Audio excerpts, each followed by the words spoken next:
सगळ्यांनी करावं. रोज सकाळी उठावं, सूर्याचं दर्शन घ्यावं, ब्रह्मांडाकडे बघावं आणि ब्रह्मांडाकडे बघून फक्त 11 वेळा ओम श्री स्वामी समर्थ म्हणावं. बघा, चमत्कार घडायला सुरुवात होते. आपल्याला असं वाटतं की तू खौनरूपी आहे, तसं नाही. सगळ्यांना ते वाटतं. तुम्ही म्हणायला सुरुवात करा, तुम्हाला कालांतराने दिसेल की ब्रह्मांडाची शक्ती कशी काय ऑपरेट होते. साधी सोपी गोष्ट आहे. कोणतेही मंत्र, दुसरं काही नाही. ओम श्री स्वामी समर्थ बघा, ते तिथे पण दर्शन देतील तुम्हाला आणि तुमच्यामध्ये जी काही एनर्जी प्राप्त होईल ती वेगळ्या पद्धतीची असेल.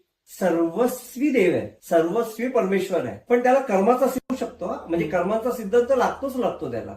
तुम्ही जर म्हणाल अख्खा दिवस देवदेव कराल आणि तुम्ही कर्मच नाही करणार, कामच नाही करणार, बरोबर. तो देव तुम्हाला खाटल्यावर बसून नाही. काही देणार नाही. नाही, कारण देवच म्हणतात की Yes. पहिले तुम्ही कर्म करा. कर्म सगळ्यात महत्वाचं आहे. हम्म. पण कर्माबरोबर साधना ही तेवढीच महत्वाची. हा. तुमच्या कर्मांना जर साधनेचं स्वरूप आलं तर ती साधना ही चमत्कारिक होते आणि तुमचे कर्म उच्च कोटीला जाऊन बसतात. आपल्या मागे जी शक्ती आहे ना, परमेश्वरी शक्ती, त्या परमेश्वरी शक्ती